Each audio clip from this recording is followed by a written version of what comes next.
Hello, everyone. Welcome. Wow, I can see that many of you are joining us.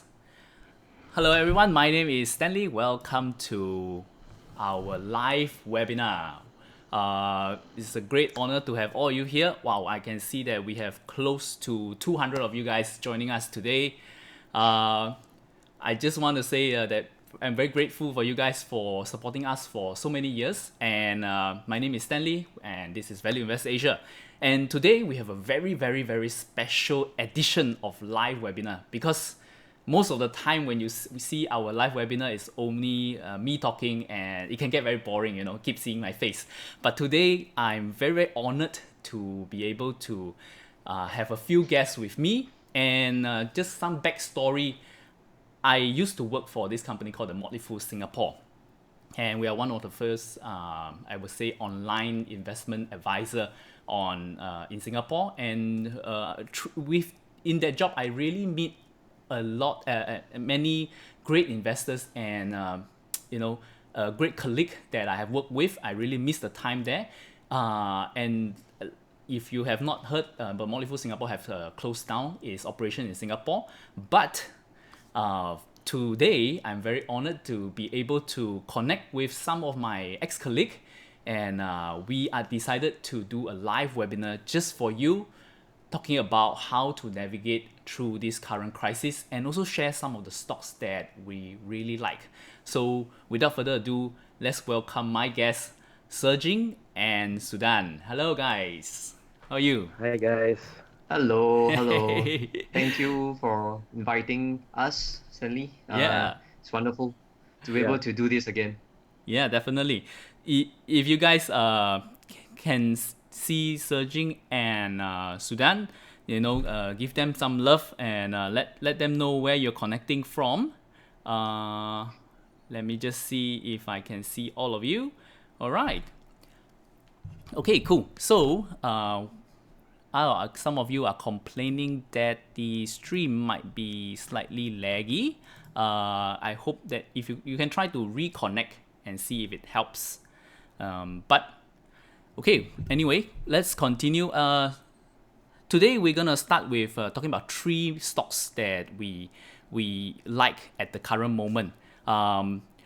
This is a part of a process where when we used to work, that's how we create our stock ideas, right? Just to explain to you guys, we will talk about each stock that we like, and then the other party will try to challenge that idea, and at the end of it, we'll vote and see which stock that we like the most, or which stock that we agree with and don't mind investing our own money as well.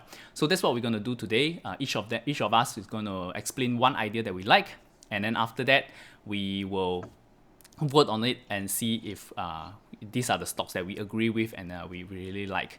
And along the way, if you have any question, just ask away all the question that you have. That's all the question that you have. And if you have any question on outside of the three stocks that we talk about, also ask on our live chat, no problem. And we will get back to you once we go into the Q&A section, right? Let's jump straight into the first stock where Serging is going to explain more to us. Serging, why don't you take it away? Before you start, why don't you explain what are you doing now, and we can talk about your stock that you want to talk about as well. Sure. So before I start, I just want to be clear that whatever I say during this session should not be taken to be financial or investment advice. Everything I'm saying is just educational. What I'm currently doing, I'm currently running this investment blog called The Good Investors. Our URL is TheGoodInvestors.sg. I'm running it together with my friend Jeremy Chia. And we are also so the blog is actually just a place for us to share our investing thoughts. It's completely free. We are really doing it out of passion. We believe that investor education is something that is really important to do, and so we are just writing articles all the time, sharing our thoughts about the investing world with the public in Singapore. And Jeremy and we are also in the process of building an investment fund named the Compounder Fund. The Compounder Fund has two key primary objectives. First is to build wealth for investors in Singapore. The second is to enrich society. We hope that through our investing activities, we can actually give back to society. So it's something we are quite excited about. So let's get started with the stock that I want to talk about today. I think it's a company that has captured a lot of headlines in recent times, and the company is actually Amazon.com. Amazon today has a market cap of over $1 trillion, but I just want to explain why I think that it is still a very really interesting company to look at from the perspective of a long-term investor. So Amazon essentially has two big businesses. The first is actually online retail or e-commerce. So basically, Amazon has a platform for people to buy and sell products online. And at the same time, it also acts as a holder of inventory itself. So it's not just a pure platform. And the other big business arm of Amazon will actually be Amazon Web Services, AWS, which is, I think, today the largest cloud computing service provider in the world. So Amazon operates predominantly in the US today. More than half its revenue still comes from the US, and it also has international operations as well. So for just for some perspective, the other big countries that Amazon is in is Germany, the UK, and Japan. And the US, as I mentioned, more than half. It's actually 69% of about 70% of Amazon's total revenue. So when I actually look at a company, I tend to look at it through an investment framework that I've been using for many years. It's something that I've described in my investment blog as well. My framework consists of 6 criteria. So the first thing I look at is I look at Amazon's revenues, the size of its revenues in relation to its market.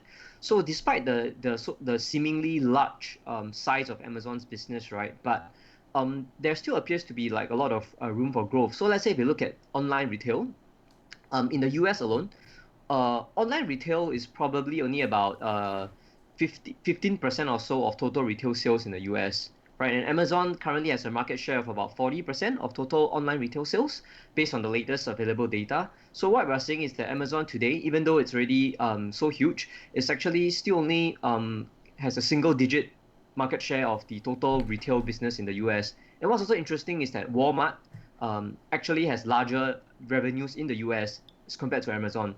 So I think that alone tells us that there's still a lot of opportunity for Amazon to grow because there's that tailwind of online retail, and at the same time also you have other retail companies that are also actually larger than Amazon.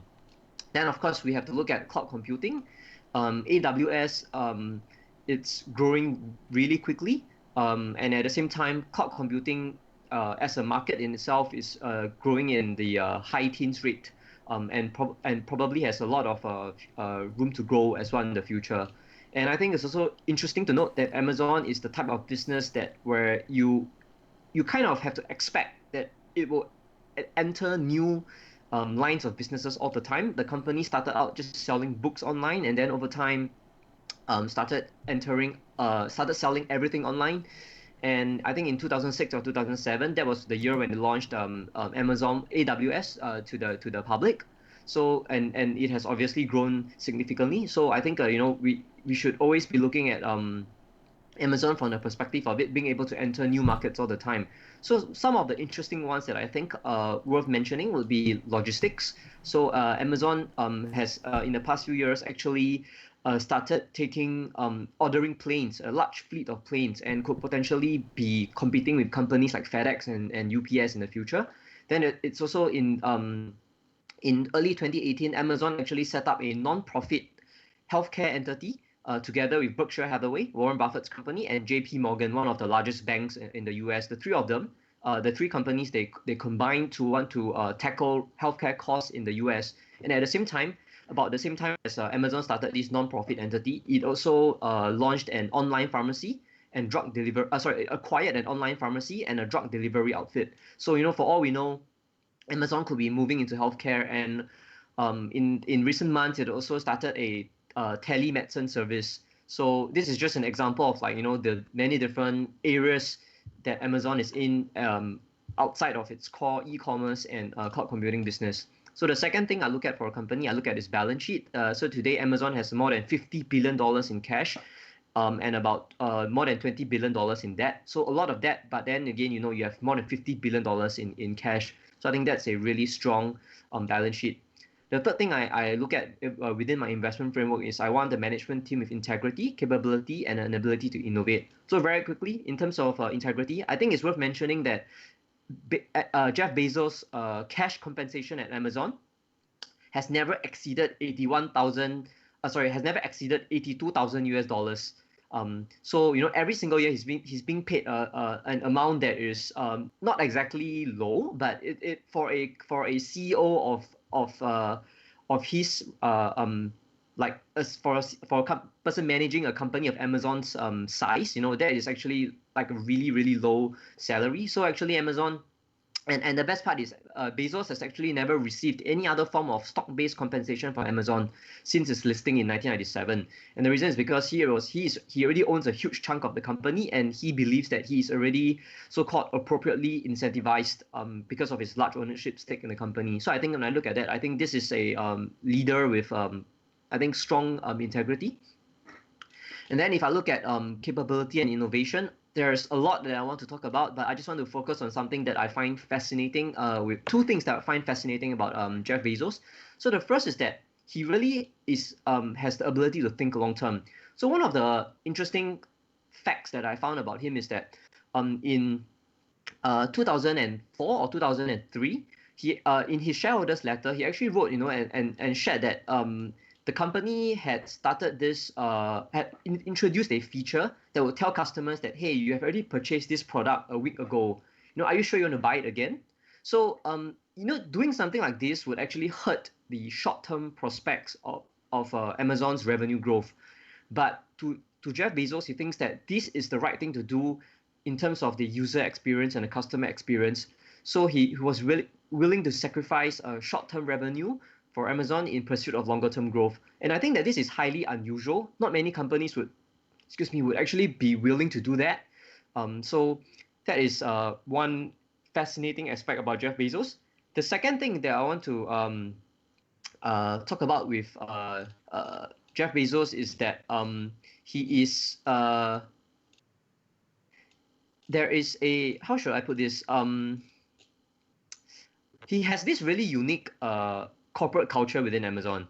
So like there's this article written by an entrepreneur named Zach Cantor, who once said that many years ago Jeff Bezos actually issued a kind of like a law in Amazon. It says that everybody in Amazon must follow these four things. So the first is that all teams within Amazon needs to expose their data and functionality through interfaces. So kind of like APIs, application programming interfaces. Second, all teams must communicate with each other through these interfaces. Third thing, all interfaces, without exception, must be designed from the ground up to be able to be exposed to external software developers. Fourth thing, anyone that doesn't do this will be fired. So what this interesting thing that Jeff Bezos introduced, right, is that it enables Amazon to rapidly innovate. Because there's a lot of innovation that happens in-house within Amazon, but because of the way that communication is done within teams in Amazon, the company is able to very quickly introduce these internal innovations to the external world. And everybody in the company knows very clearly what everyone else is doing because they are able to communicate with each other through these APIs, these application programming interfaces. And actually, AWS started out this way. It was built to meet Amazon's own computing needs, but Amazon very quickly realized that this was a service that could be very useful for many other companies that are operating through the internet. And so because of this law that Jeff Bezos set within Amazon, the company was able to very quickly introduce AWS to the outside world. Yeah. So the fourth thing that I look at about companies with my investment framework is that I want revenue streams that are recurring in nature, either through contracts or customer behavior. So I think that given that Amazon is in the e-commerce business, it is very clear that there is recurring recurring purchase behavior from customers. And then AWS is a kind of like a subscription business as well, companies, and it's mission critical for its users. So I think this kind of highlights the recurring nature of Amazon's business. Now, the fifth thing is I look at a proven ability to grow. I think anybody who has studied Amazon's financials will kind of agree with me that the company has shown that it has managed to grow tremendously. I mean, if you look at, say, from 2010 to 2020, in 2010, Amazon's free cash flow was about 2.2 billion dollars. In 2019, Amazon's free cash flow is about $25 billion, so more than 10x increase over the last 10 years. So I think that is a very strong sign that Amazon is able to grow. And it has also done so by not having a lot of dilution as well. The company's shares outstanding is actually increased by only a very slow rate over the past 10 years as well, in a very low single-digit percentage range. And then the last thing I look out for is I want companies with a high likelihood of generating a strong and growing stream of free cash flow in the future. So what's also fascinating about Amazon is that Jeff Bezos, from the very first day of Amazon's listing, has continuously repeated the message that all the Amazon cares about is to generate the highest amount of free cash flow that it can. And I've actually never really seen a company put so much emphasis on like saying that we want to generate free cash flow. So in Amazon's 1997 shareholders letter, Jeff Bezos wrote that, when forced to choose between optimizing the appearance of our GAAP accounting and maximizing the present value of future cash flows, we'll take the cash flows. So statements like these, and when I look at the way that Amazon has grown its free cash flow, I am confident that this is a business that can continue growing its free cash flow into the future. So this is like my broad framework for thinking about Amazon as a business. I have actually written an article that talks about Amazon in much greater detail on my blog. But because there are time constraints today, so this is what I want to share. And then very quickly, just talk a little bit about the risk. I think the most important risk with Amazon today is key man risk. If Jeff Bezos ever steps down for whatever reason, I will be concerned and I'll be watching the situation very closely. And then there's also political risk because Jeff Bezos and the current U.S. President Donald Trump they're not exactly on friendly terms. And so Donald Trump has actually openly threatened to kind of investigate Amazon as well. So it is facing some form of political risk there, but I don't think it. So it's something that I'm watching, and then I think that given the ongoing pandemic COVID-19, we definitely need to consider that for nearly every company that we look at. But the amazing thing about Amazon is that it is actually in a position of strength. Over the last month or so, Amazon has hired 175,000 workers to fulfill additional demand that it has seen from its business due to COVID. It has had to slow down demand from customers for non-essential goods and services. So it has put in place measures to lower its customers' propensity to spend on non-essential items so that it can fulfill demand for essential goods and services.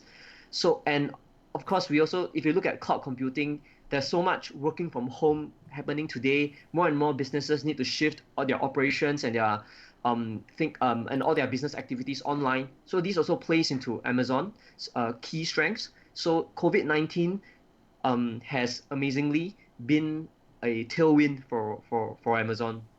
So so this is what I have to say about Amazon today.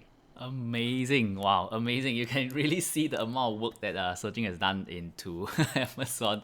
And one of the questions that I just want to highlight first on Yo Kong Tong. He's basically talking because you talk a lot about many points, but do you have the slides? So you mentioned just now in his website, TheGoodInvestors.sg, you can actually find an article that Sudhan has wrote, quite a comprehensive one on the full detailed report on why he liked Amazon as a company. You can check it out later. Don't check it out Yep. now, right? We're having a live session. You can check it out later, and I'll post you the link on that later as well. All right. Interesting. Before we go into the question of our audience here, Sudhan, you have any question for Sudhan? I don't have any questions, but I think just want to one comment on Jeff Bezos. I think he's a great leader. So I think last few months back, Sergey and I had a discussion as well. Like he was saying that Jeff Bezos' letters are like MBA course by itself. Right, Yeah, Sergey? yeah, I remember that Yeah. conversation. So it's a, Yeah. I actually think that if anybody reads Jeff Bezos and Warren Buffett's annual shareholders letter, they wouldn't need to attend. They wouldn't need to spend tens of thousands of dollars on an MBA. Yeah. I mean, if you want to learn about managing a business, you want to learn from like the best business leaders there are, right? that's true. You're right, but a lot of people go to MBA courses not for the knowledge anyway. It's for the network. True, Some of true, them. true. Okay, very good. I do have one question for you Mm, on Amazon before we jump into the audience question. Amazon today, although it's a very big company, you can see that I guess its profit mainly still coming from AWS, yes, right? And yes, its retail business, although it's big, but the profit is actually not that small. And internationally, they are actually still losing money. If you correct me if I'm yes. wrong, right? I think So so. Yeah. yeah, so what is actually the next growth of Amazon apart from AWS? Now, if there's no AWS, what's the next big thing that can actually become AWS? Mm. So let's talk a little bit about the profit first. So I think that even though Amazon isn't showing much profit from its core e-commerce business right now, I think we also need to consider the fact that the company is still very much in reinvestment mode. Every single shareholders letter that that Jeff Bezos writes, he says that Amazon is still in day one, and so the company is still constantly in reinvesting into its business, and it's reinvesting into its business not so in terms of pumping in a lot of investments that lower its profit margin, but at the same time, it's also actually, I think, lowering its revenue in a little bit. Like I mentioned in my thesis earlier that the company actively lowers its revenues from time to time to give a better customer experience. Those are also investments that also eat into the profit margins and also eat into the e-commerce business as well. So I think we also have to consider that. But if you were to ask me, like, what is the eventual profit margins that Amazon can hit? I would say that I don't know. But I have confidence that eventually, um, Amazon would turn out to be a tremendously profitable company. Now, as for the next growth driver, it's really hard to say, but I see a few promising ones. I forgot to mention that digital advertising is also one of the areas that Amazon is growing into significantly. It's growing really strongly. Um, uh, and but of course, given the COVID-19 situation, it seems that digital advertising is facing a lot of headwinds. Google and Facebook I mean, especially Google, have there's news that it's slashing its marketing spend, freezing hiring, and so on. So I think we can kind of expect digital marketing to or digital advertising to be a pretty tough place to be in for a while. But prior to COVID, Amazon's digital advertising business was growing rapidly and kind of like catching up fast with both Facebook and Google. So I think that is a really interesting space as well. And I do kind of like the logistics angle. Amazon, because of its long history of e-commerce business, has tremendous logistical know-how. And a lot of experience in logistics. So for all we know, it could turn out to be one of the largest or most or strongest competitors that UPS and FedEx will face in the future. We don't know, but we'll see. And then I think the healthcare angle, which I also talked about, I think that is also really interesting. Yeah, and who knows what else is happening in Jeff Bezos' mind.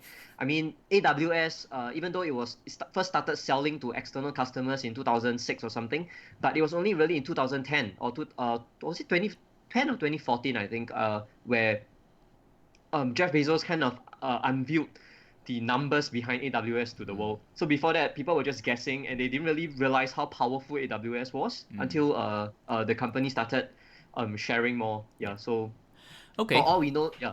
cool. All right. Yeah, so there's a lot of things happening in Amazon.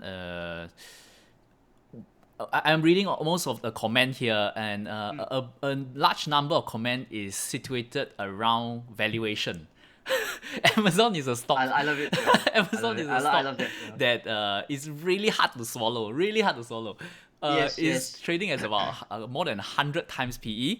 Although you can Mm-hmm. argue it's quite cheap because previously it was like 1,000 times PE. So, but can you comment on that? Why Sure. do you think that Amazon is still cheap at a valuation Sure. of 100 times PE? So so Amazon today is generating about $25 billion in free cash flow. So if I were to take take its market cap to be about a trillion, I think it's slightly over a trillion. I don't have the numbers off the top of my head, but let's say we have $25 billion in free cash flow and $1 trillion in market cap. We are looking at a price to free cash flow multiple of 40. Now that seems high at 40, but we also have to consider that Amazon probably can still grow its revenue at anywhere between 20 to 30% for a very long period of time. And when you have this kind of growth over a very long period of time, a valuation multiple that seems expensive will end up actually looking really cheap. One of my favorite examples about how investors can sometimes pay a high valuation for certain companies would actually be Walmart. So I wrote an article for the Motley Fool Singapore in 2014, 2014. So back then, right, I had the idea. I was thinking, if an investor were to go back to the 1970s and wanted, which is I think the year kind of the year where Walmart first listed, and say I want to earn a 15% compound annual rate of return in the 1970s to 2014. How much do I have? What is the price earnings multiple that I can pay to earn that 15% CAGR? Now, amazingly, if you go back to the 1970s, you could have paid 150 times earnings for Walmart and yet still earn a 15% annualized return for nearly 40 years.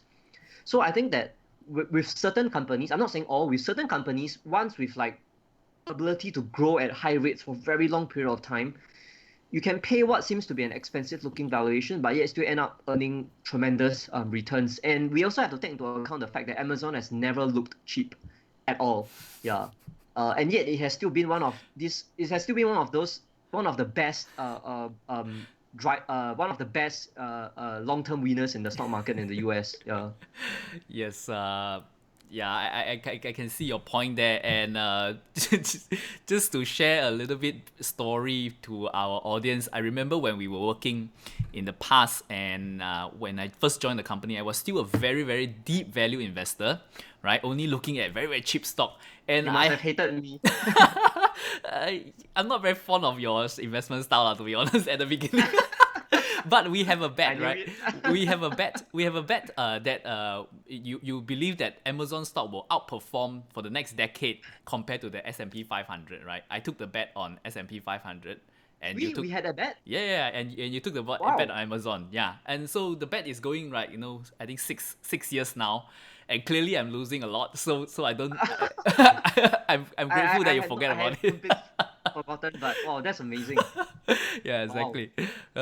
So Amazon has really been one of the great stock for the past few decades, and yeah. In your from what you say, it seems like the best is yet to come for it, right? Okay, So Jing, great. Stanley, actually, I've got a question for Sudhan. Go Just ahead. just thought about it. What valuation? Okay, let's flip the question. What valuation will you not pay for Amazon? That is difficult. I have to say that I think a question like this is something where I will know it when I see it. I yeah. So it depends because it depends on the company's growth prospects at a particular point in time. But I would say that let's say if Amazon's market cap was $20 trillion today, then I would think that it would be a stupid investment to make. But it's not. It's at $1 trillion, which is a huge sum of money, but much smaller than 20 trillion. Yeah. Okay. Actually, I was the same camp as Stanley previously. Like I was a value investor right at the start. Then only when I came to Motley Fool Singapore, I looking at Surging Invest and Chain Invest, I realized that there's so much to growth companies that you can't pay a cheap price. So you have to pay a fair value, or yeah. Yeah. I have to say that I consider myself to be a value investor as well, in the sense that I'm looking out. I'm always looking out for companies to invest in. I'm always looking out for companies that I think is undervalued today. Even though what I think the difference is like the framework that we're using to analyze the company. So like I think that there's a very valid way to invest. Like say if you look at say Ben Graham's way of analyzing a company's assets, I think these are just one toolkit to analyze a company. Then you have the other way, which so like say at the other extreme would be like say David Gardner, one of the Motley Fool's co-founders and one of the best growth investors that I've seen. One of his criteria is that I will invest in a company if I see that the financial media is calling this company to be overvalued. But so I think that these different styles of investing are ultimately just different toolkits. We have to look at a company and think that which is the most appropriate toolkit to analyze a particular company. Like a company that meets Ben Graham's criteria would never be a company that that will meet like my investment framework. But my investment framework will never be able to unearth a company that will meet like say Ben Graham's criteria. So I think that they are just different toolkits. Yeah. Yeah, I agree. So what we understand from this is we have to look at our investment, what we like, the criteria, and our psyche basically, and whether our psyche allows us to invest in growth companies like like Amazon, or would you rather invest in value companies? Yeah, great point. Yeah, Yeah. yeah. Yep, fascinating. Okay, let's talk one on Amazon. I'll go next and I will share a stock on the Hong Kong Stock Exchange. And then Sudhan has a stock on the Singapore Stock Exchange for you guys. So we want to be balanced out, to share with you on every market possible. And without further ado, let me bring it up. And the stock is actually Tencent Holding. So Another large company. yes, you can see that I've been converted. I have been converted by you. Okay. Also, a disclaimer from our side. This is just my opinion, and for those of you who do not know us, right? Just a short introduction. We are Value Investor Asia, and you can get a lot of our content on our Facebook and YouTube channel. You can sort of see us as an online magazine because we get a lot of questions on people. Do we teach courses? Do we teach people how to invest? Sort of, but we don't really sell courses. But we are basically a content provider, and we post mostly on Facebook and YouTube. Okay, 10 cents. Very interestingly, why 10 cents? How do we actually look at 10 cents? And 10 cents is a company that many, I would say, Western investors, they don't quite get it because there's no equivalent. It's not really the Facebook, it's not really Google, right? It's sort of a combination of all.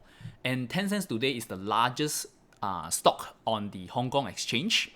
And it is also a key reason why the Hong Kong Exchange has held up and not has been growing for the past few a decade or so, mainly coming from the growth of this company. It has a market cap of about 4 trillion Hong Kong dollars. That's roughly about maybe 500-600 US dollars billion, and it has a very very good business. It makes about 30% net from its revenue, and right now it's trading not as high as Amazon, only at about 38 times PE, so much cheaper than Amazon. What about free cash flow? I believe it's pretty close. Yeah, I have to check the number for you later. But anyway, 10 cents is, you can see this is a rough idea what 10 cents is. So they are focused on creating different platforms and online tools for users. They are the largest, say, video platform in China, the largest news platform, like sort of the Google News of China, sort of the Netflix of China, and they are the largest in music, sort of the Spotify in China as well. And of course, the crown jewel is the WeChat. Is sort of a WhatsApp equivalent for China, and also they have their traditional one, which is QQ.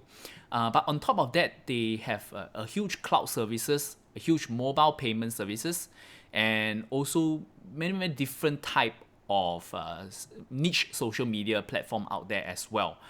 But the company actually started out with a core business as an online game publisher. So today, gaming is still a large part of the business, but not as significant as before. But in all sense, Tencent can be considered the largest gaming company in the whole world today. You might be playing a lot of Tencent's game without even noticing. So you can see of their source of revenue is quite diversified, right? Just look at the end, which is 2019 here. The biggest part is still gaming, about 30%, but a social media, social network is about 23%, online advertising is about 18%, and their fintech and business side is about almost 27% as well. So very diversified company. Unlike a lot of the Western tech company, say your Facebook and Google, more than 80-90% of their revenue still coming from online advertising. But Tencent is a much more diversified type of tech company. In the short term, actually their business is not that much impacted. Right? For I was looking at their latest report, their business is not that impacted. In fact, they actually is also similar to Amazon, where they got some tailwind with it. They become the de facto like a tracking system for people in China. There are QR codes all over where when people travel, they have to scan their WeChat account to let the government know that they are traveling around here, they are here. So if they contracted COVID-19, then there's trace for anyone who is near them at that time, and they can quarantine everybody. So it's very powerful. They become sort of the digital ID for China. And they're doing a lot on the health side and also for tracking. And of course, many people are being trapped at home. So their gaming and entertainment side is getting a boost from that as well. But in the longer term, even if we see past this crisis, where China is already starting to restart opening up, Tencent is well positioned in many tailwinds industry. They are one of the key mobile payment app in China, which is growing very rapidly.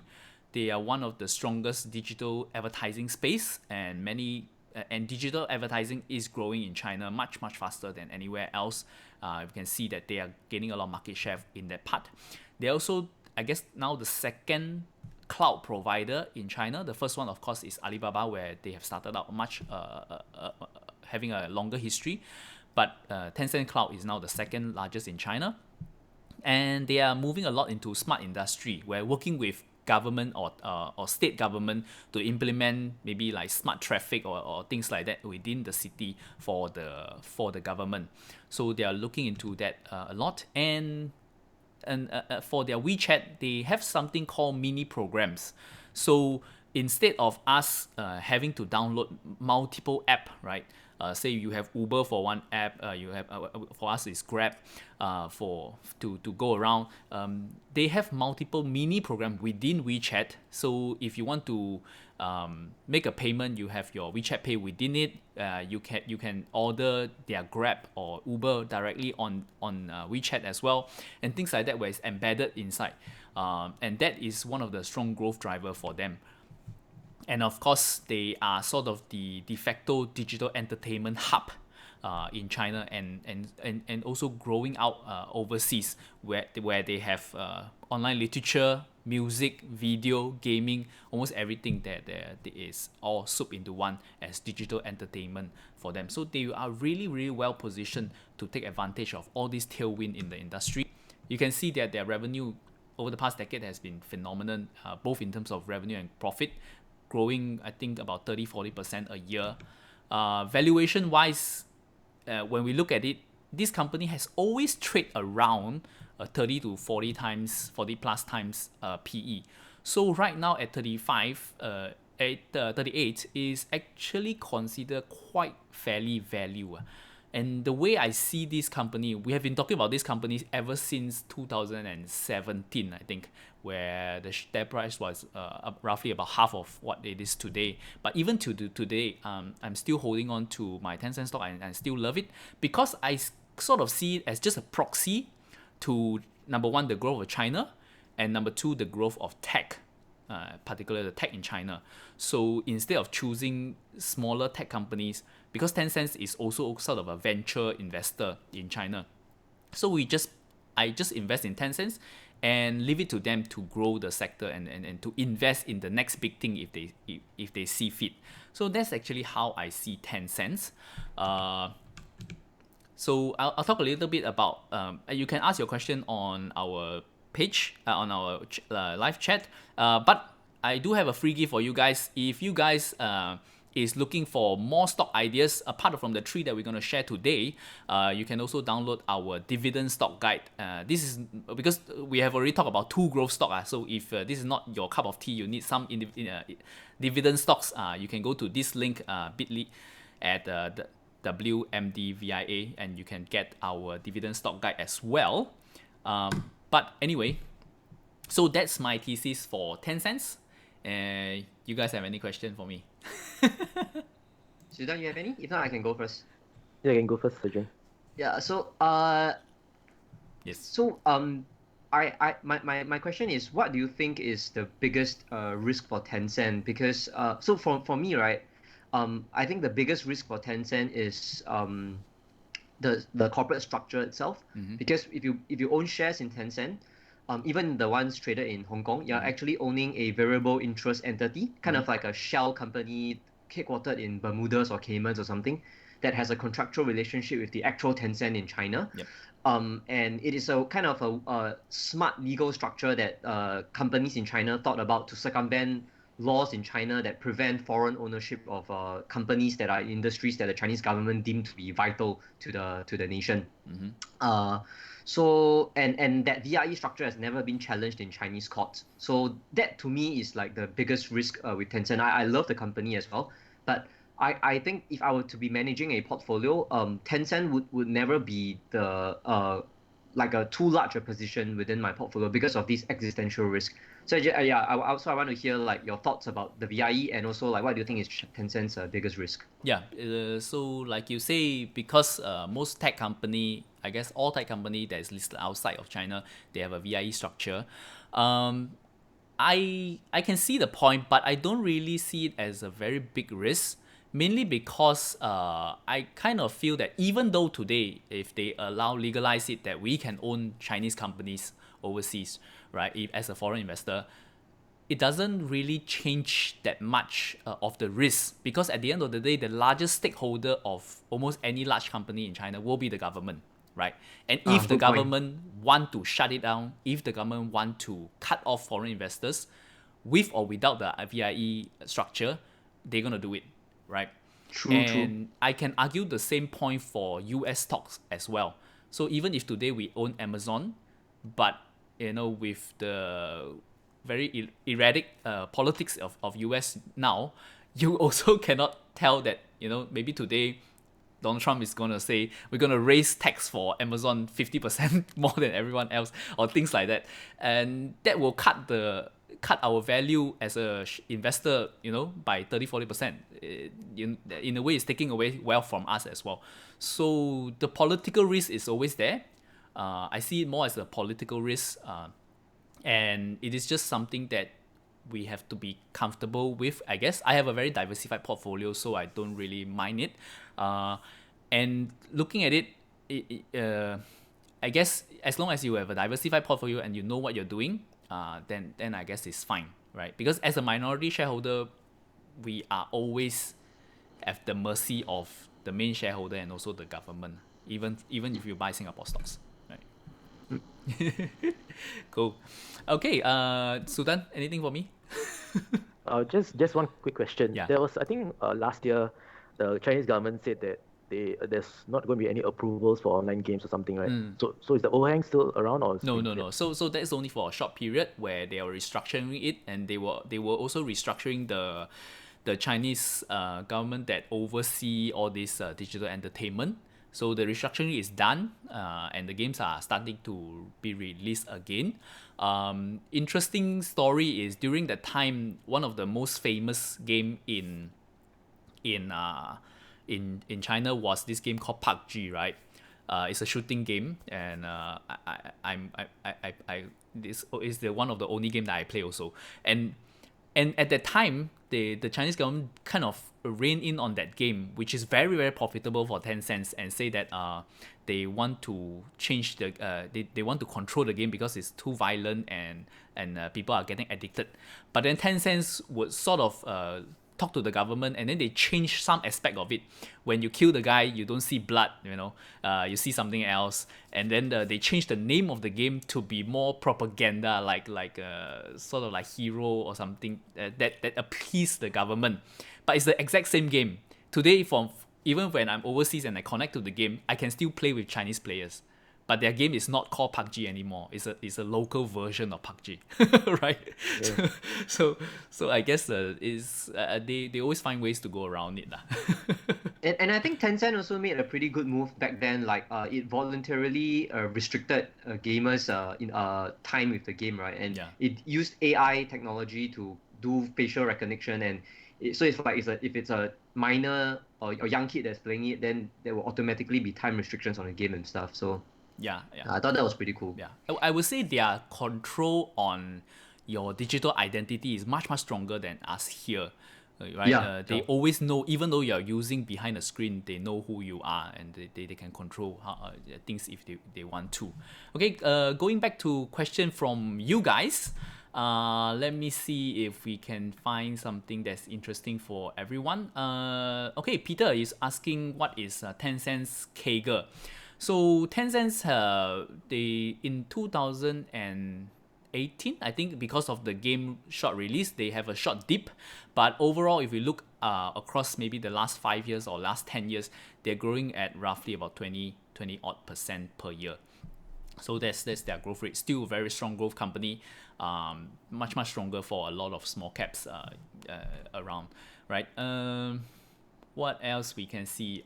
Chris is asking, with Luckin Coffee scandal, reputation on Chinese company has been bad, and because their book is opaque. How about Tencent? Any concern? So I think this goes back to the VIE structure question also. Accounting is questionable in China. That will always be the case. So, you know, there is still a risk that Tencent can be a complete fraud, right? There is even accusation before that Alibaba is somehow manipulating their sales numbers Yep. as well, right? So Yeah, saw that. large cap might not always means that they are safe from all these accounting scandals. But my view is we can see the value of Tencent at least physically on the society of China at large, how important and how integrated it is within the society. So definitely there is a value to this company, and it's very integral part of the whole society, and which is why I'm not too worried that, you know, even if they might have some accounting fraud, the company itself is still valuable. Whereas on Luckin Coffee case, you know, it's not I guess it's not super strategic, super important as the economy to have coffee shops, you know, and so that's a slightly different case lah, I would say.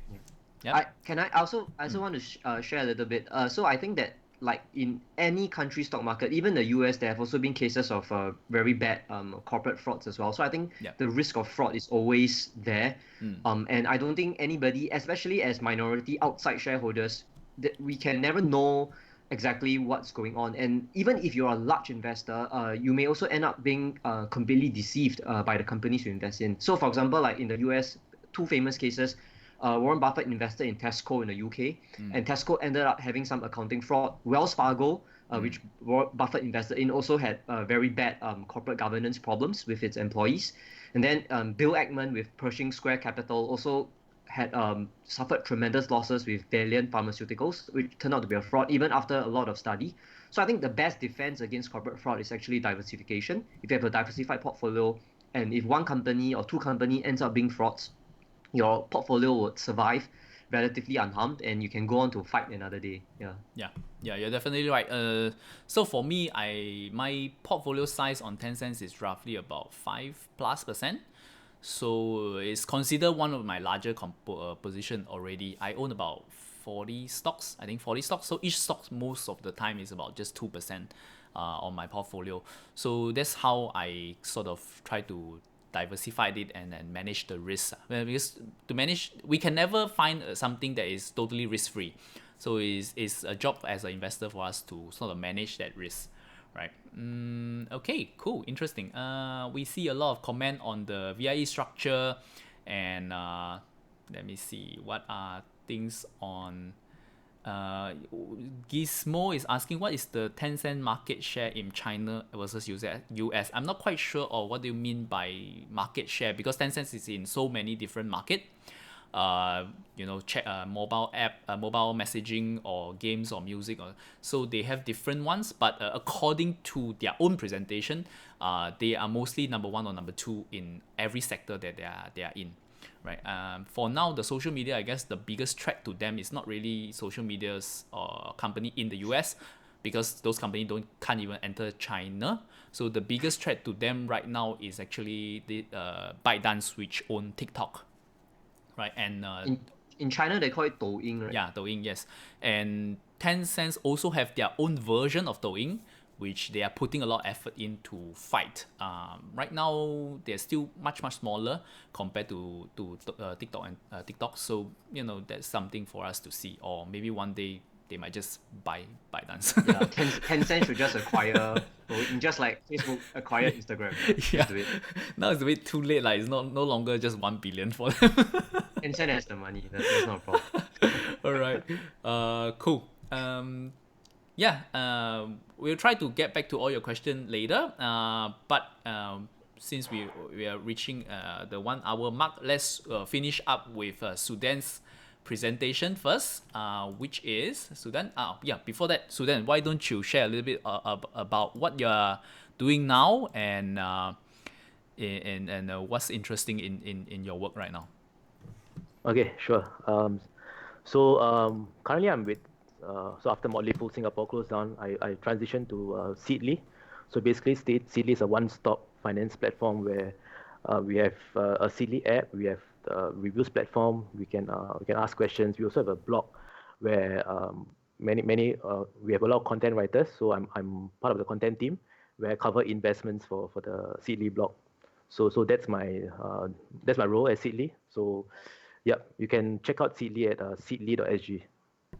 Cool. Yep. Okay, I'll put on the slide for you. Here you go.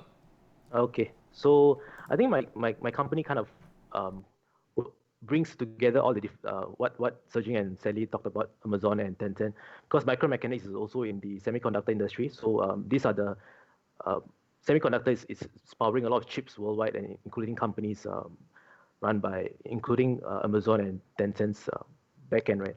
So Micromechanics is listed in Singapore. So the ticker symbol is 5DD. So what's the business about? So it was founded in 1983 in Singapore, and what it does is it designs and manufactures high precision tools and parts used in the semiconductor industry. So where these parts are used is in the testing and assembly process of semiconductors. So, and these parts are also consumables. So in the sense that they have to be reused, thrown away and then used again at other, it's a consumable, meaning that you always have to reuse the parts. So you can't use the same part more than once. So it's like a razor blade model. So you shave you shave your hair, and then after that you throw the blade away. You can't use the same blade for the next 1 year, that kind of thing. So it's a consumable, and it's recurring. It gives recurring revenue for the company. So what it does, the company serves a wide base of customers from 5 facilities in Asia and also in the USA. It has more than 600 active customers worldwide. And it was listed in the Singapore Exchange in 2003. So Stanley, are we still ongoing? Yeah, I'm still here. Can you hear me? Oh, okay. Yeah, just go saw a ahead. message. Okay. Yep. So in terms of revenue breakdown, so we can see that for FY 2019, so it ended on 30th June 2019, China is the biggest market at 29% of revenue for FY 2019, followed by the US at 21%, and then Malaysia, the third largest, at 19%. So one of the why do I like Micromechanics? So firstly, it has nice historical financial growth from 2014 for the last 5 years or so. So so in 2014, the revenue for the company was 43.9 million Sing dollars. So it has grown to 65.1 million Sing dollars in 2018. But in 2019, the revenue actually came down around 7%. But that's due to the cyclical nature of the semiconductor market. So there was slower growth in the last FY. So sales decreased in majority of the markets. Micromechanics has business in. So in terms of net profit, it also fell with the revenue. So in 2014, net profit was 7.7 million, and that grew to 17.1 million in 2018. But in 2019, it fell to 12.9 million. So there's like a 25% drop in net profit because of softer revenue. But other than that, overall, long term, from 2014 to 2019, there was a nice growth in the company. So second is it has a durable competitive advantage. So what do I mean by that? So a competitive advantage is something that keeps competitors away from the business. So in Warren Buffett's term, it's like the economic mode. So for micromechanics, since most of the parts are consumables, the clients can't reuse the parts, so they're required to be replaced frequently, right? So this kind of gives the company recurring revenues, like I mentioned earlier. So and this also makes micromechanics less susceptible to the semiconductor cycle, since the parts need to be reused, and the order will keep on coming back to micromechanics. Compared that to a company that only supplies equipment to a semiconductor company, a manufacturer. So it's less cyclical for micromechanics compared to the equipment suppliers. Another thing I like about micromechanics in terms of competitive advantage is that the company has said that there isn't any single direct rival which competes on its full range of products and technical services. So there are only companies that compete with micromechanics on certain ranges of products offerings, but there's no one company which does the full range of products for micromechanics. For the semiconductor industry. So that puts micromechanics in a good state in that industry. So on top of qualitative aspects of the company in terms of competitive advantage, there's also quantitative aspects. So two things I look out for in terms of economic mode is basically whether it has a high gross profit margin, and also whether return on equities it's high. So for gross margin in FY 2019, micromechanics had a margin of 54%, high gross profit margin of 54%. So that's very good in my books. So anything above 40% is good, in my opinion. In terms of ROE, it was high at 22%. So anything above 15% it's great. So next point, it is a strong balance sheet. We will talk about it later. The amount of cash it has and the debt it has. In terms of prospects for the company, I think there's a great long-term prospects, especially now we also have the COVID-19 related tailwinds with business continuity plans and work from home, right? Like many people are going out to buy gadgets and making sure the business is still running. So this kind of gives a nice tailwind, short-term tailwind for micromechanics. And in terms of long-term, so we are seeing a lot of smartphones and a lot of companies like Amazon and Tencent going into creating great stuff with technology. So all this stuff needs chips to power it, and chips to test the chips, right? Micromechanics can come in with the tools and parts in this testing phase of the semiconductor cycle. So I think it's a great place to be in for micromechanics. In terms of insider ownership, I also look for companies with strong insider ownership. So for micromechanics, the CEO and co-founder, his name is Christopher Bock. He owns around 50% of the company, both indirect and directly. So the next slide shows you the latest quarter results that just came in last week. So for the third quarter, revenue grew 12.9%. So I mentioned earlier that for last year's FY, revenue actually fell, but we can actually see a bottoming of revenue and net profit, and it has actually shown growth in this quarter. If I'm not wrong, last quarter also showed some growth in net profit. So for this latest quarter, revenue grew around 13%, net profit increased by around 50%. That's very good. In terms of balance sheet, so it has a strong balance sheet, like I mentioned earlier. So it has 16 million in cash, but no debt. So I like companies with a lot of cash and no debt. However, free cash flow dipped around 15% to 3.8 million.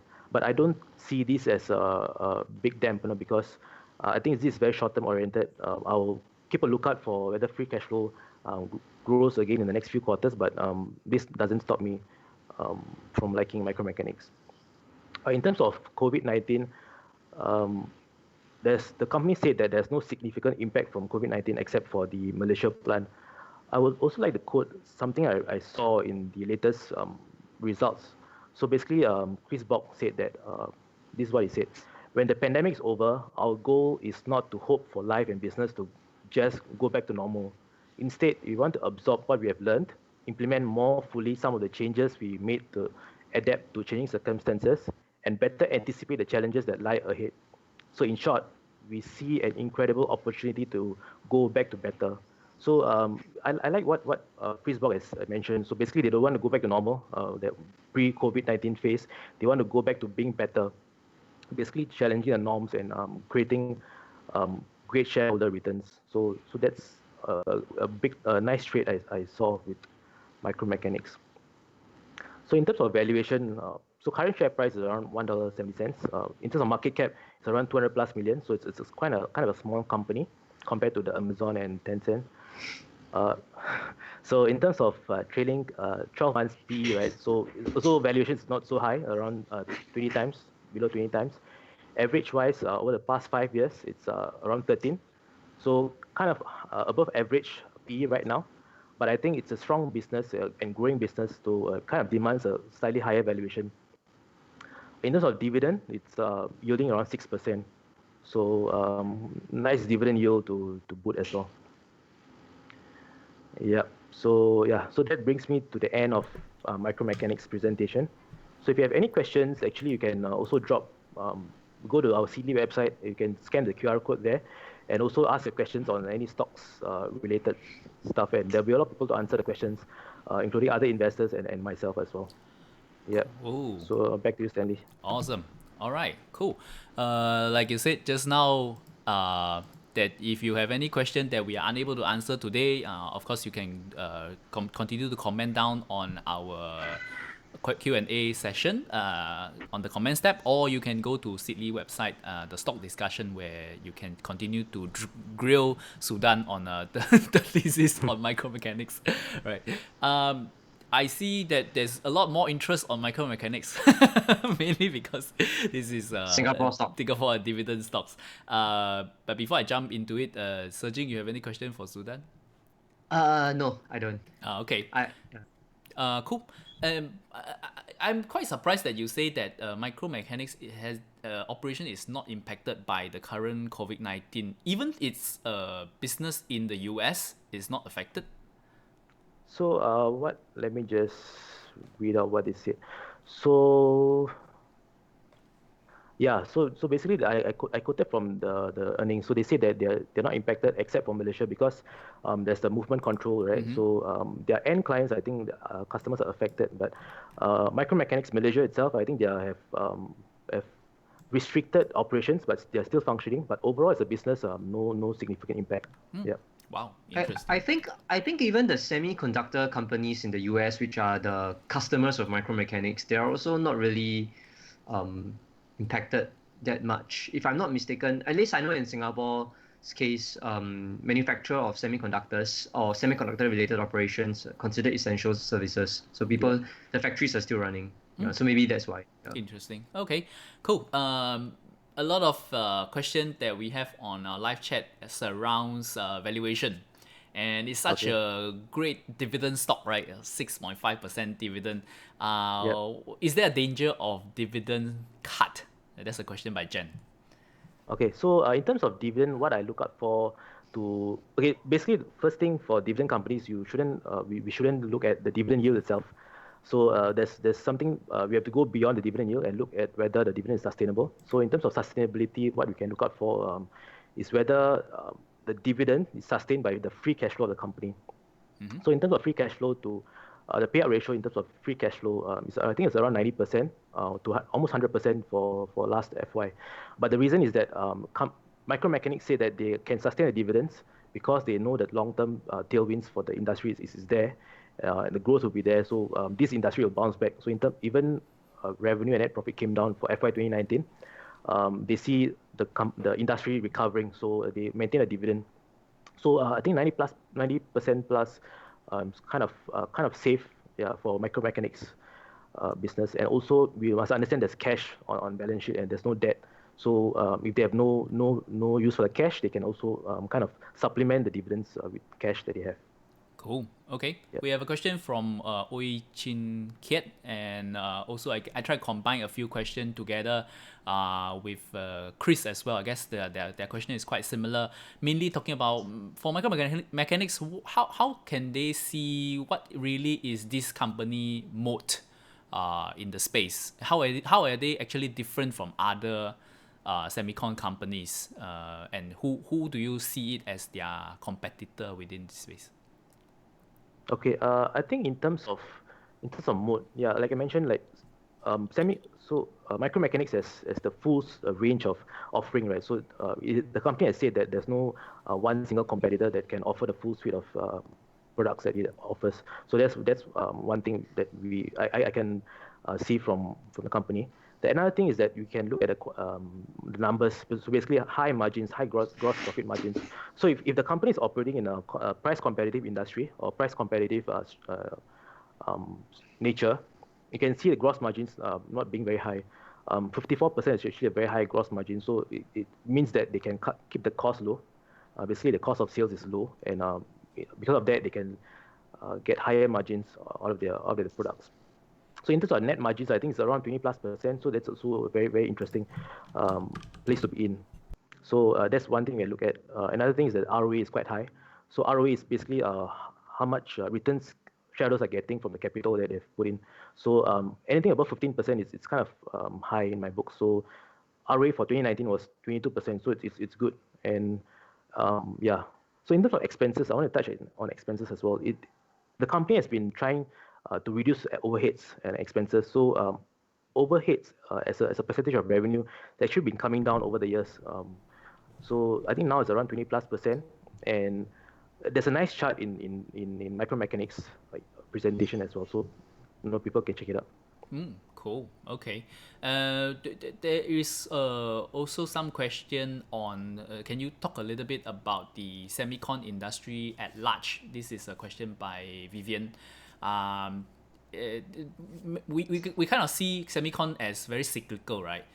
But micromechanics, has their business been cyclical, and how can we kind of estimate the cyclicality of the industry? Will we be able to know beforehand when we invest in such a stock? Okay, yeah, semiconductor industry, as rightly pointed out, is a cyclical industry. So, for example, last year, last FY, right, micromechanics revenue fell and net profit fell by 25%. So it's a cyclical industry. But the thing is that with these tailwinds with 5G, with driverless cars, people going more digital, cloud computing and stuff. So I think the cyclicality will be less pronounced going forward compared to the last maybe 10 years or 20 years. So I think in terms of cyclicality, be like flattening the curve will be a bit flattened in a sense. So I think that's how I see it going forward. And where micromechanics comes in is in the assembly and testing process. So at the end of the semiconductor value chain. So there's TSMC at the start, the foundries and everything, right? So and then there's like manufacturers of chips, microns and stuff. So micromechanics comes at the tail end of the industry. So before the chips are released to the consumers, right, before they are assembled and shipped out, micromechanics, the parts that micromechanics produce are used by all these testers to test the chips. So it comes at the tail end of the industry. So because it's at the tail end of the industry, so it can kind of foresee the cyclicality before it comes in, before it hits the business. So the TSMCs will get hit first, and then slowly the next people in line will get hit, and then micromechanics is towards the end. So they kind of can estimate what's going to happen from the orders that's coming in. So that's what happened, I think, in 2019. One of the quarters, they said that they're seeing slowdown in orders. So they are going to reduce the capex. So I think micromechanics is in a nice spot that they have visibility of what's happening. So in terms of growth in the industry, there's also the industry bodies, for example. I think semiconductor industry. Let me just get that right. So there's WSTS and SIA. Let me just confirm what's that. So I think the world WSTS, World Semiconductor Trade Statistics. So they basically release statistics of the industry. So every year and every quarter, I think every few months. So investors can also check out that growth prospects for the year. So what is the industry group saying? Yeah. So these are things that investors can look out for and It, yeah. and I also want to point out that because I've also studied micromechanics quite a bit during my time at the Motley Crew Singapore. So like if you look at the industry sales for semiconductors, there is some you can see my screen. There's some cyclicality, but it's kind of like sloping upwards as well, where the bottom tends to become higher over time. So so I think like with a longer term view, then there's a very clear upward trend as and like Sudhan mentioned, all the trends, the important trends like 5G, cloud computing, and stuff that are powering the demand for semiconductors. Yeah. Yeah, I think it's a bit like a stock market, right? It's always like that. Yeah. Okay, okay, cool. I guess that's the end of the three main stock. But if you guys have any question on the general at large on investing and other stocks that you might want us to talk about, do comment down on the live chat. Let us know. But while you guys are typing out your question, let's go through some of the question that was already posted on Sidley board beforehand, and maybe we can try and go around and answer one or two of that questions, right? One of it, I really like this one, which is saying that I'm a 20-year-old student and I have studied investing but always hesitated. So how do you find the courage to begin, right? How do you force yourself to start investing? I like this question. And why don't we go around and share how do we actually get started in investing? Maybe that will help the anonymous person to on his question. Yeah, I can go first. So I started learning about investing when I was 17 or 18 years old. I was in junior college, did economics, and was thinking that the assumptions underlying the theories were wrong. So I wanted to find out people who worked with money, and then I discovered like Warren Buffett and his teachers and his friends. So I started reading a lot about books about that were written by them or written about them, and what they said was just really logical, made a lot of sense to me. Then so over the years I just continued learning about investing because I thought it was something that's really interesting to me. But I only started investing actual money at 24. And the reason why I did so, I don't think there was any particular driver or anything like that but it was just like, I think investing is so fascinating. I think that I have a good amount of knowledge to start. Uh, let's try it out. And so yeah, so there wasn't any particular event or trigger.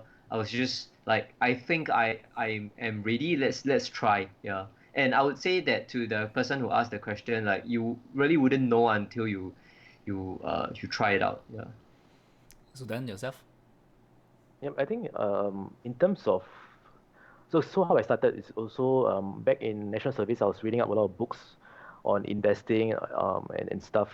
So I also went for some courses and quizzed a lot of other experienced investors.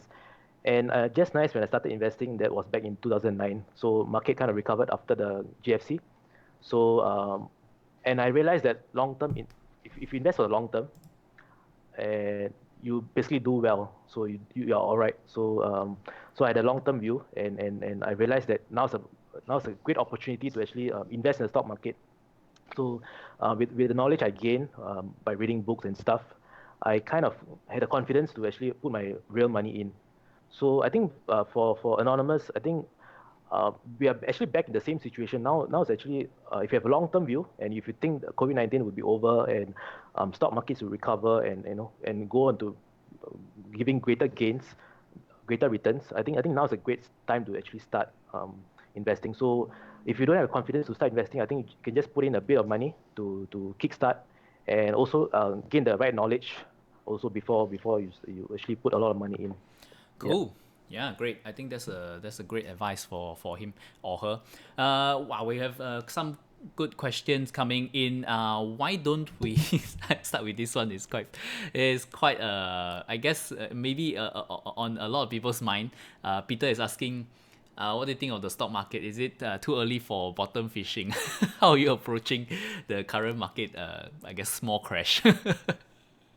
I think for me, so the thing is, we can't predict what the market is going to do. We can't even predict what it's going to do tomorrow, right? So how I approach it is that I have a long-term view, and if you have a long-term view and believe in the stock market, will be a great wealth creator over the long term.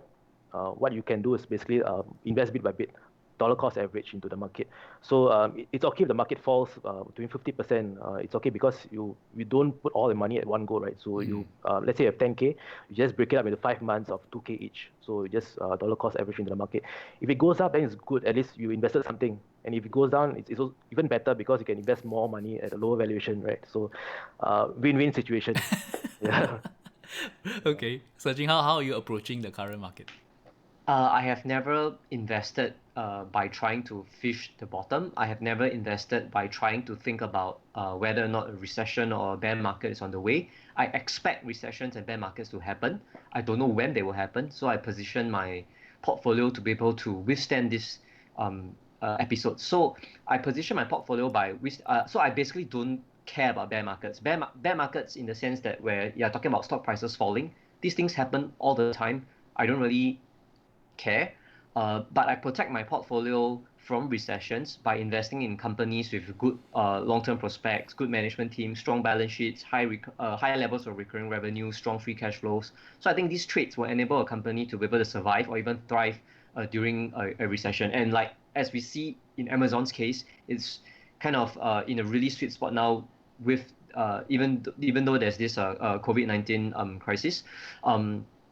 And I also just want to share some really interesting piece of data about like why it's not so important to try to bottom fish, but to just focus on finding great companies and invest for the long run.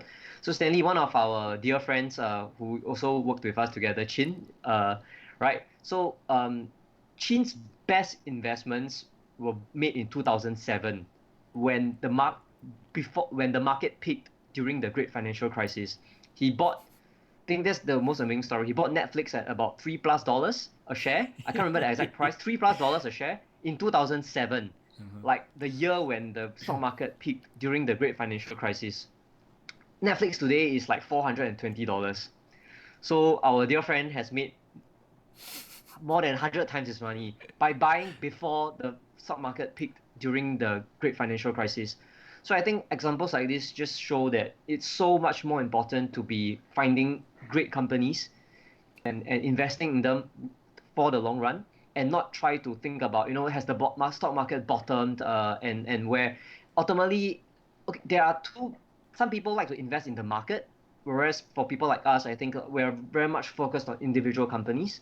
Yeah. So if you are focused on individual companies like us, then like the focus really has to be on, is this a company that can grow significantly in the years ahead? So I think that is like the most important question to think about. Yeah, definitely. I think great advice over there.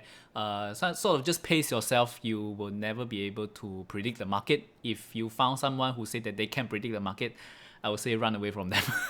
Yep. Run. Right. This is also some of I guess the question sort of lead into it. Question by Andrew. Say he's asking a practical question. So he have done the homework, right? He has decided on a company that he want to buy. Should he be concerned when he should do the purchase, and how he should put in his order? Is just having a few cents different on the price tag that he want, is it that important? Or what's the kind of the price range you don't mind paying for a stock, whether it's slightly it jump up about 2% 3%? How do you see it when you are actually entering the order?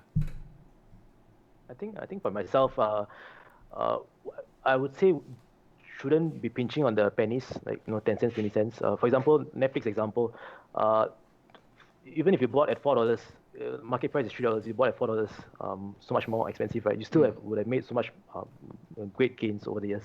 So I think we just have to look at the long term. It's okay if you pay a bit higher, 10 cents, 20 cents. But if you have a great long term view and not trading for the short term, I think a few cents shouldn't matter. That's my view. Yep. So Jing, any thoughts? No, nothing to add. I mean, yeah, Sudhan covered the Yeah, bases. definitely. I think at this point in time, you don't have, if it's a company that you are already very optimistic about, and speaking for the long term, like, you're optimistic about it for the long term, then there's no reason, even if it move like 5% on that day, right? If you're only trying to gain that 4-5% for a stock that you want to buy into, then maybe you shouldn't be buying it anyways. If you're buying into it, you should be expecting that it will be a great long-term compounder for you, or at least a real wealth generator for you for over the long term. And a 2-3% difference shouldn't be that big of a difference. Say for example, when in March last month, when the stock market is crashing, right? I was timing, not timing, I was pacing my investment for different stocks that I wanted to buy into. And I don't know why, every time that I got free and I log in, it is the time where the market actually shot up that day. Right? So, but I still didn't make that. I wouldn't tell myself that, oh, because the market is up today, I don't buy. I still buy it. It doesn't matter. But because I feel that over the long term, it will still be all right. And I got lucky because the market rebounded in April, right?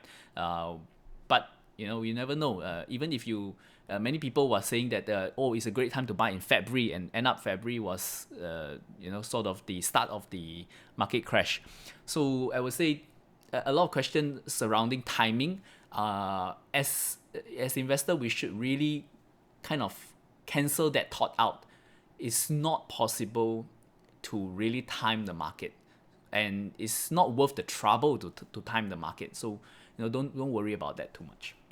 Yeah, All right. I think there's a fascinating story. I remember I was reading Peter Lynch's book, and so in October 1987, 19 October 1987, that was Black Monday when the US market fell by more than 20%.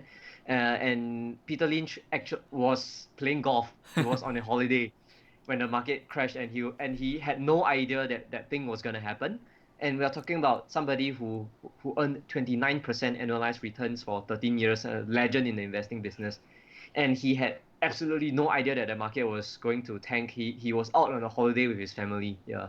So I think that's a fantastic example of like why it doesn't matter even if we cannot time the market. Right. Cool. Thank you so much for you, both of you coming on our webinar. I think this is one of the most amazing chat that we have on our webinar. We actually have close to 600 people joining us throughout Wow. the session. So that's amazing, right? That's amazing. The power of the two of you.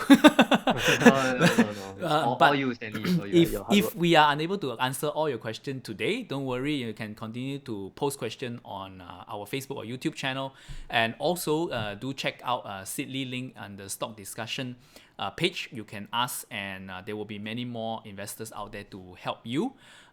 Just go to Sidley link and go to the stock discussion page, and you'll be able to find it. And do check out Jing's website as well. It's called TheGoodInvestors.sg. You'll be able to find many of the other reports that he talked about, not just Amazon, but also other stocks that he owned personally and what he think about them, right? Before I go, I just want to highlight again to you guys that if you have missed out just now, we do have a free dividend stock guide for you. And if you want to download that, no problem. You can just go to the link down here. So it's bit.ly/WMDVIA, right? So that's it for everyone. I hope you guys have a great dinner. And thank you so much, Sudhan and Jing. Till we meet again. Stanley. Invest safely, guys. Thanks, Stanley. Thanks, Sudhan. Bye-bye. Bye, everyone, for listening. Bye. Thanks, everyone, for listening. Bye-bye.